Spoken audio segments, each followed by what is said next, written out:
আল্লাহ তাআলা বলতেছেন, হে আমার বান্দারা আমাকে ভয় করো।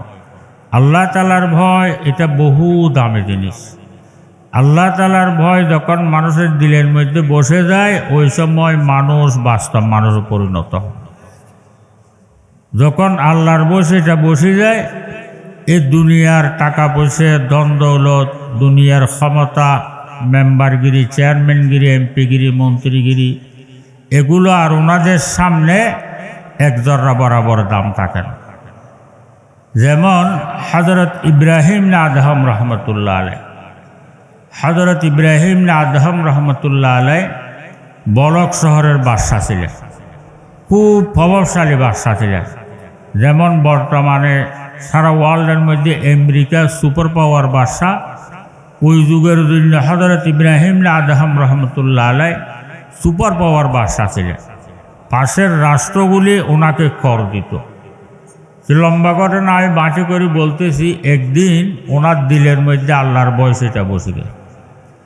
আল্লাহর ভয় সেটা বসে যাওয়ার পর দিনের বেলায় রাষ্ট্রীয় কাজ শেষ করে রাতের বেলায় যখন শাহী মহলের মধ্যে, শাহী বিছানার মধ্যে ঘুমানোর জন্য যেতেন, ঘুমাইতে পারতেন না। বিছানার মধ্যে শুয়ে ছটফট ছটফট আরম্ভ করে দিত এবং বসে বসে আল্লাহর দরবারে কাঁদতেন। জলন তূনে দি হ্যায় মেরে দিল মে ইয়া রব, জলন তূনে দি হ্যায় মেরে দিল মে ইয়া রব, জলন কি দওয়া আব পিলা দে খুদায়া।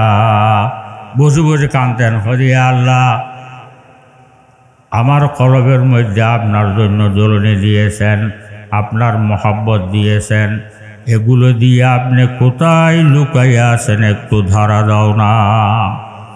এভাবে বসে বসে কাঁদতেন। এভাবে বেশ কয়েক বছর অতিবাহিত হওয়ার পর আরেকদিন রাষ্ট্রীয় কাজ শেষ করে শাহী মহলের মধ্যে, শাহী বিছানার মধ্যে ঘুমানোর জন্য গেলেন। তো বিছানার মধ্যে শুয়ে ছটফট ছটফট আরম্ভ করে দিছে। তো মানুষ যখন বিছানার মধ্যে ঘুমানোর জন্য যায়, চোখে যদি ঘুম না আসে, মানুষের কাছে এক ধরনের বিরক্তি লাগে। এদিকে ঘুম আসতেছে না, ওইদিকে কে যেন হাঁটতেছে, হাঁটার আওয়াজ কানে আসতেছে।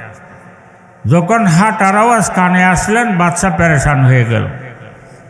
বাচ্চা বলে, শাহী মহল, যেখানে যত ধরনের সিকিউরিটি আছে সবগুলো শাহী মহলকে পাহারা দিচ্ছেন, আরও রাতের বেলা আরও বাদশার ছাতের উপর একটা লোক হাঁটা, এটা আশ্চর্যজনক ব্যাপার না?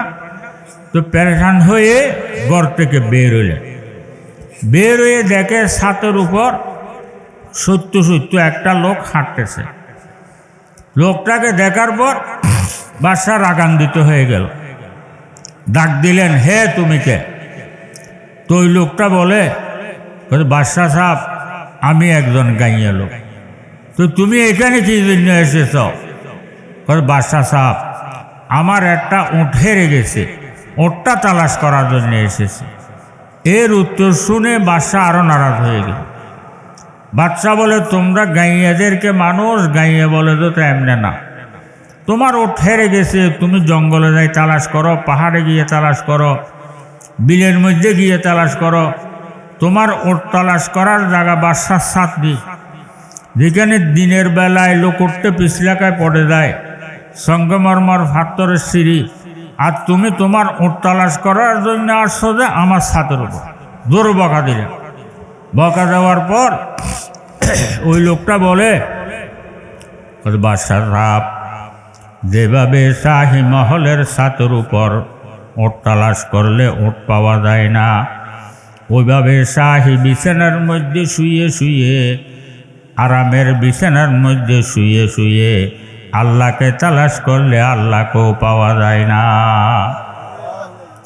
এই কথা বলার পর এর উত্তর শুনে বাদশার দিলে চোখ খুলে গেছে। এ উত্তর দিয়ে ওই লোকটা কোথায় গায়েব হয়ে গেছে। পরে বাদশা বহু তালাশ করল, কোথাও হদিস মিলল না। হদিস না মিলার পর রুমের মধ্যে গিয়ে বাদশা বসে বসে জিকির করতেছে, লা ইলাহা ইল্লাল্লাহ লা ইলাহা ইল্লাল্লাহ লা ইলাহা ইল্লাল্লাহু মুহাম্মাদুর রাসূলুল্লাহ সাল্লাল্লাহু আলাইহি ওয়াসাল্লাম। বসে বসে জিকির করতেছেন এবং আল্লাহর দরবারে কাঁদতেছেন। ইয়া ইলাহি কব তলক মাই কুব কো গুমতা রহো, ইয়া ইলাহি কব তলক মাই কুব কো গুমতা রহো, তেরে দর কো छोड़ कर मैं दर बदर फिरता रहो। ইয়া আল্লাহ, আর কতদিন পর্যন্ত এই দুয়ার থেকে এই দুয়ার, এই দুয়ার থেকে এই দুয়ার ঘুরতে থাকব?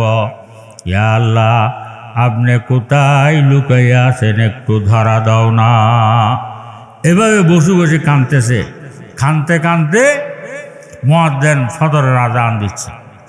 আজানের আওয়াজ যখন কানে আসলেন, বাদশা তাড়াতাড়ি বের হয়ে মসজিদের মধ্যে চলে গেল। মসজিদের মধ্যে গিয়ে জামাতের সাথে নামাজ আদায় করল।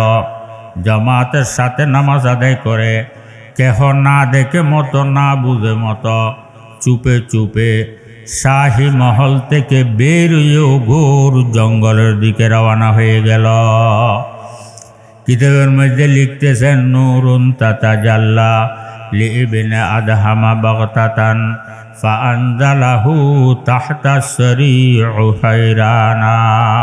পাগল হয়ে কোথায় শাহী তখ্ত, শাহী বিছানা সবগুলো ছেড়ে উগুর জঙ্গলের দিকে রওনা হয়ে গেল। যেতে যেতে উগুর জঙ্গলের মধ্যে গিয়ে দেখে একটি সাগর। ওই সাগরের ভারের মধ্যে পাতা দিয়া একটা ঘর বানাইল। কোথায় শাহী মহল আর কোথায় পাতার ঘর।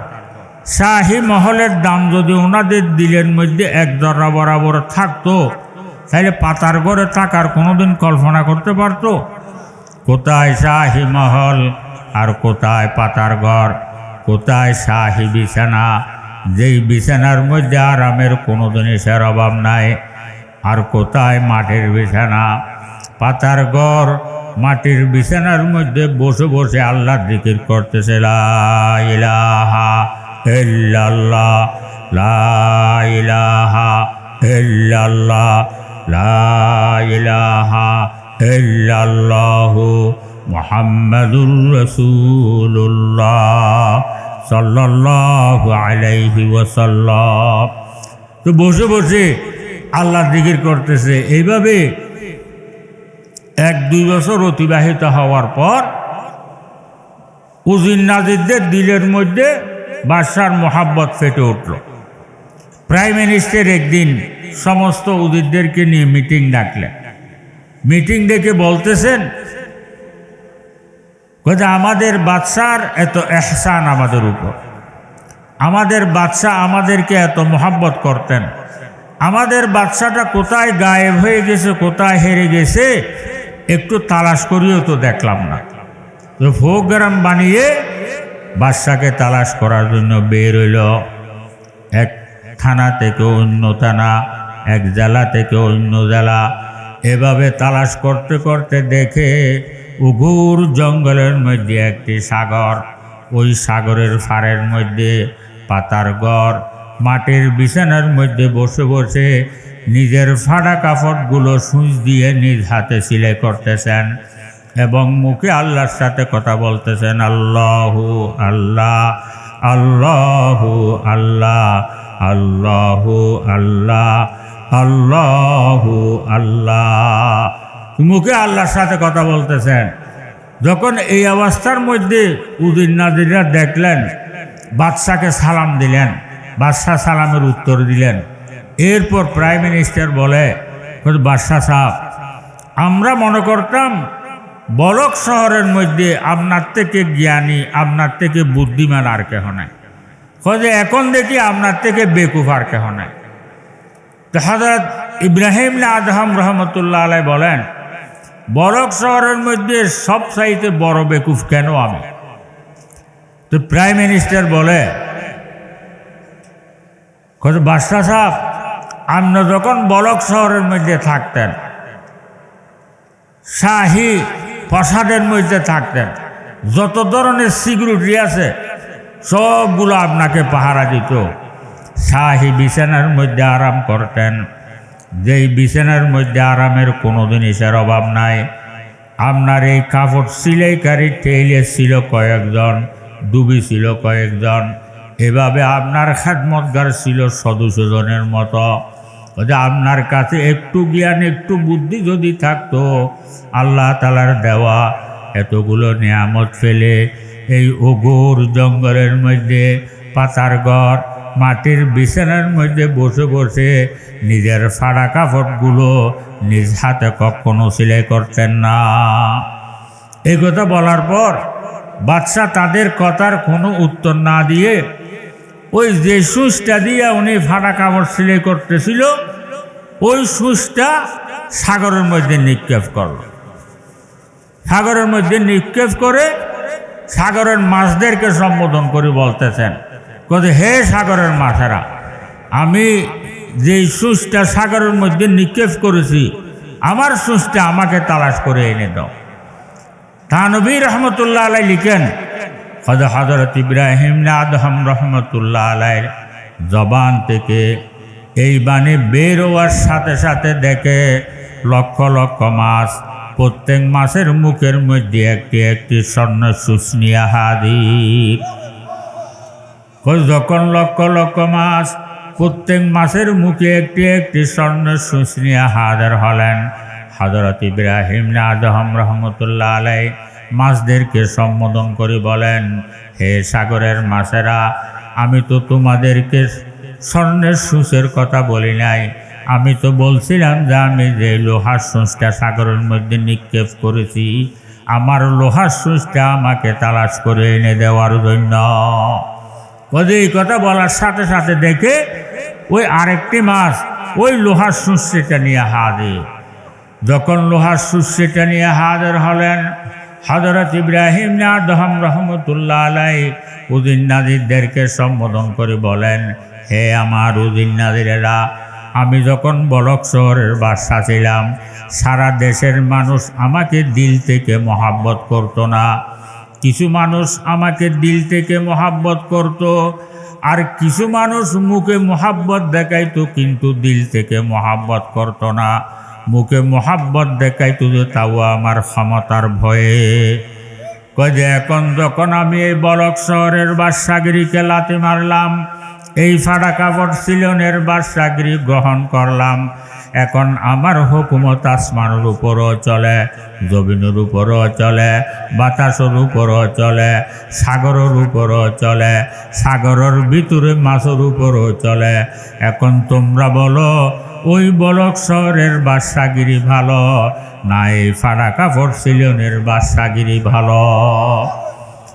বাচ্চা এই কথা বলার সাথে সাথে উদিন নাজিরদের দিলে চোখ খুলে গেল। সবাই এক বাক্যে বলতেছেন, হয়তো বাদশা সাহেব, বলক শহরের বাদশাগিরি থেকে আপনার এই ফাড়া কাপড় সিলনের বাদশাগিরি কোটি কোটি গুণ উত্তম। কথা আপনার এই বাদশাগিরির সাথে আমাদেরকেও সামিল করে নেন। এই বলে সবাই আল্লাহর জিকিরের মধ্যে লেগে গেল, বসে বসে আল্লাহর জিকির করতেছে, আল্লাহু আল্লাহ আল্লাহু আল্লাহ আল্লাহু আল্লাহ আল্লাহু আল্লাহ। তো আমি বলতে চাইছিলাম যে আল্লাহর ভয় এটা এত দামি জিনিস যে আল্লাহর ভয় যখন মানুষের দিলের মধ্যে বসে যায়, বাদশাগিরিও ওনাদের সামনে এক ধরা বাবার দাম থাকে না। কথা বুঝে আসে? যে আল্লাহর ভয়ে মানুষকে মানুষ বানায়, যে আল্লাহর ভয়ে মানুষকে দামি বানায়, এই আল্লাহর ভয় আমার দিলের মধ্যে আপনাদের দিলের মধ্যে বসানো প্রয়োজন না? এই আল্লাহর ভয় যদি আমরা আমাদের দিলে বসাইতে চাই, যাদের দিলের মধ্যে আল্লাহর ভয় ছিল তারা আমাদেরকে পরামর্শ দিচ্ছেন, তামান্না দর্দ দিল কি হ্যায় তু কর খাদমত ফকিরোं की, तमन्ना दर्द दिल की है तू कर खदमत फ़कीरों की, नहीं मिलता यही गौहर बादशाहों के खजीने में। যদি আল্লাহর ভয় যদি তোমরা তোমাদের দিলে বসাইতে চাও তাহলে কি করতে হবে? আল্লাহওয়ালাদের সোহবতে যেতে হবে, হাক্কানি রব্বানি উলামা ইকরামদের সাথে সম্পর্ক করতে হবে, ওনাদের কথা অনুযায়ী নিজের জীবনকে চালাইতে হবে। কথা বুঝে আসছে? তো আমরা শরীরের মধ্যে যেভাবে রোগ হয় ওইভাবে কলবের মধ্যেও রোগ হয়। হাদিস শরীফের মধ্যে আছে, বান্দা একটা গুনাহ করে কলবের মধ্যে একটা কালো দাগ হয়, বান্দা একটা গুনাহ করে কলবের মধ্যে একটা কালো দাগ হয়। এভাবে কালো দাগ হতে হতে পুরো কলবটা কালো হয়ে যায়। কলব যখন কালো হয়ে যায় এর কাছে ভালো জিনিস আর একটাও ভালো লাগে না। নামাজ পড়ার জন্য বলে ভালো লাগে না, তাহাজ্জুদ পড়ার জন্য বললে ভালো লাগে না, আওয়ামিন পড়ার জন্য বললে ভালো লাগে না, জিকির করার জন্য বললে ভালো লাগে না। ওই সময় বুঝতে হবে কলব রোগান্বিত হয়ে গেছে। যখন রোগ ধরা পড়ছে, কলব রোগান্বিত হয়ে গেছে, আমাদেরকে চিকিৎসা দিচ্ছেন, কত শেষ রাত্রে উঠে 12 তাসবিহ জিকির করো। 12 তাসবিহ জিকির করার নিয়ম হলো যে রাতের 3 ভাগের 2 ভাগ অতিবাহিত হওয়ার পর শেষ রাত্রে উঠবেন। শেষ রাত্রে উঠে তাহাজ্জুদের নামাজ পড়বেন, কমের মধ্যে 4 রাকাত, বেশির মধ্যে 12 রাকাত। এরপর পশ্চিম মুখ করে বসবেন, 3 বার ইস্তেগফার পড়বেন, 3 বার দুরূদ শরীফ পড়বেন। এরপর লা ইলাহা ইল্লাল্লাহ, লা ইলাহা ইল্লাল্লাহ, লা ইলাহা ইল্লাল্লাহু মুহাম্মাদুর রাসূলুল্লাহ সাল্লাল্লাহু আলাইহি ওয়াসাল্লাম। লা ইলাহা ইল্লাল্লাহ, লা ইলাহা ইল্লাল্লাহ 200 বার করতে হবে। লা ইলাহা বলার সময় মনে মনে খেয়াল করতে হবে লা ইলাহা। লা ইলাহা বলার সময় মনে মনে খেয়াল করতে হবে, ইয়া আল্লাহ, আমার কলব থেকে আপনি ব্যতীত যাহা কিছু আছে সবগুলো বের করে আমার পিঠের পিছনে ফেলে দিলাম। ইল্লাল্লাহ, ইয়া আল্লাহ, আপনাকে আমার কলবের মধ্যে জায়গা দিলাম। এভাবে খেয়াল করে করে 200 বার করতে হবে।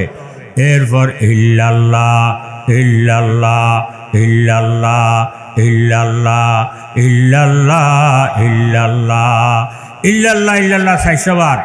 এরপর আল্লাহু আল্লাহ, আল্লাহু আল্লাহ, আল্লাহু আল্লাহ, আল্লাহু আল্লাহ, আল্লাহু আল্লাহ 600 বার। এরপর আল্লাহ আল্লাহ, আল্লাহ আল্লাহ, আল্লাহ আল্লাহ, আল্লাহ আল্লাহ 100 বার। তাইলে কত হইল? লা ইলাহা ইল্লাল্লাহ 200 বার, ইল্লাল্লাহ ইল্লাল্লাহ 400 বার, 4 এ 2 এ 600 বার, আল্লাহু আল্লাহ 600 বার, 600 600 1200 বার, আল্লাহ আল্লাহ 100 বার, 1200 100 1300 বার। তা আমাদেরকে চিকিৎসা দিচ্ছেন, শেষ রাত্রে উঠে 12 তাসবিহ জিকির করো। তো যে জিকির করে না, জিকির করে নাই, তাকে জিকিরের মজা বোঝানো সম্ভব? যে মিষ্টি মুখে দেয় নাই, আপনি যত অ্যাডভার্টাইজ করেন না কেন, মিষ্টির মজা বুঝে আসবে? মিষ্টিটা মুখে দেওয়ার পর কোনো অ্যাডভার্টাইজের প্রয়োজন আছে? মিষ্টির মজা বুঝে এসে যাবে না? আজকে মিষ্টিটা খাওয়ার পর আপনি যদি জিজ্ঞেস করেন, বাবা তুমি মিষ্টিটা তো খাইয়া, মজাটা কোন ধরনের আমাকে বুঝাইয়া বলো, বুঝে বলতে পারবে? কিন্তু কতগুলো জিনিস আছে যে খায় সে মজাটা উপভোগ করতে পারে, এগুলো কাউকে বুঝাইতে পারে না, ঠিক না? যে জিকির করে নাই, জিকির করে না, তাকে জিকিরের মজা বোঝানো সম্ভব নয়। যাদের কাছে বুঝে আসছে ওগুলো কাউকে বলার জিনিসও নয়। তারপরেও আমাদের মুরব্বীরা আমাদেরকে বোঝানোর জন্য চেষ্টা করতেছে, কত হে দুনিয়ার মানুষেরা, কত 12 তাসবিহ জিকিরের মজা বুঝে না আসলো, তুমি পরীক্ষামূলকভাবে হলো 41 দিন না ছুটে মতো তুমি 12 তাসবিহ জিকির করে দেখো। তো 12 তাসবিহ জিকির 41 দিন না ছুটে মতো করলে লাভ কি হবে? তেরে লিয়ে জাহানো মে চাইনো না करार है, तेरे लिए जहानों में चैनो ना करार है, दिलों में बेकरारियाँ आँखों में इंतजार है। কথা বুঝে আসছে? সেজন্য কদে 41 দিন পর তুমি যেই জিনিসের দিকে তাকাইবা ওই জিনিসের মধ্যে ওই জিনিসের বানানোওয়ালা খোদাকে দেখবা। তো সেদিন বাবারা শেষ রাত্রে উঠবেন, 12 তসবিহ জিকির করবেন, 12 তসবিহ জিকির করে আল্লাহর দরবারে কান্না আরম্ভ করে দিবেন। আপনার কান্নার দেরি আল্লাহ তাআলার মাফ করার দেরি নেই, আপনার চাওয়ার দেরি আল্লাহ তাআলার দেওয়ার দেরি নাই। সেজন্য কত বড় বড় বুজুর্গরা শেষ রাত্রে উঠে কাঁদতেছে। আমরা তো গুনাহগার, আমাদের আরো বেশি কান্না করার দরকার না? কত বড় বুজুর্গরা শেষ রাত্রে উঠে কাঁদতেছে, কত গুনাহ মে সারি ওমর গুজারি, আই মেরে মাওলা আই মেরে বারি, কিসকো পুকারে তেরে ভিখারি, আই মেরে মৌলা আই মেরে বারি, क्या हशर होगा दहशत तारी, আই মেরে মৌলা আই মেরে বারি। কথা বুঝে আসছে? এত বড় বড় বুজুর্গরা যদি শেষ রাত্রে এইভাবে কান্নাকাটি করে, আমরা তো গুনাহগার, আমাদের আরো বেশি কান্নাকাটি করার দরকার না? তো এই হাদিস শরীফের মধ্যে আছে, কত কান্না না আসলে কান্নার ভাঙ হলেও ধরো, কত কোনো রকম ছিবি চাবি যদি মাছির ফাগের মতো, মাছিও কত মাছির ফাগও কত, মাছির ফাগের মতো এক ফোঁটা জল যদি তুমি চোখ থেকে বের করে ফেলাইতে পারছো, কত আরশ হইতে তাহাজ্জুদ সারা পর্যন্ত আল্লাহ তাআলার যত মখলুক আছে সবগুলো কান্না আরম্ভ করেছে। তা আল্লাহ তাআলা জিজ্ঞেস করে, তোমরা কাঁদতেছো কেন? কদি আল্লাহ আপনার একজন গুনাহগার বান্দা, গুণগুলোর সামনে রেখে সে কান্না আরম্ভ করে দিয়েছে। তার চোখ থেকে এক ফোঁটা জল গড়াইয়ে পড়ছে, সেজন্য আমরা কান্না আরম্ভ করে দিয়েছি। তোমরা কান্না বন্ধ করো। কদি আল্লাহ তার গুণগুলো যতক্ষণ মাফ করি না দিবেন এতক্ষণ আমাদের কান্না বন্ধ হবে না। আল্লাহ তাআলা ডাক দেয়, হে আমার ফেরেশতারা, তোমরা সাক্ষী থাকো, আমার অমুক বান্দার জীবনের সমস্ত গুনাহ আমি মাফ করে দিলাম। কান্নার বেশি দাম। 12 তসবিহ জিকির করবেন, 5 ওয়াক্ত নামাজ ওয়াক্ত মতো পড়ার জন্য চেষ্টা করবেন, এবং হুজুরের উপর বেশি বেশি করে দরুদ পড়বেন, সুন্নতের উপর আমল করবেন, সুন্নত মতো হায়াতটা কাটানোর জন্য চেষ্টা করবেন, হুজুরের তরিকা অনুযায়ী হায়াতটা কাটানোর জন্য চেষ্টা করবেন। আল্লাহ তাআলা আমরা সবাইকে আমল করার জন্য তৌফিক দান করুক। ওয়া আখির দাওয়ানা আলহামদুলিল্লাহি রাব্বিল আলামিন।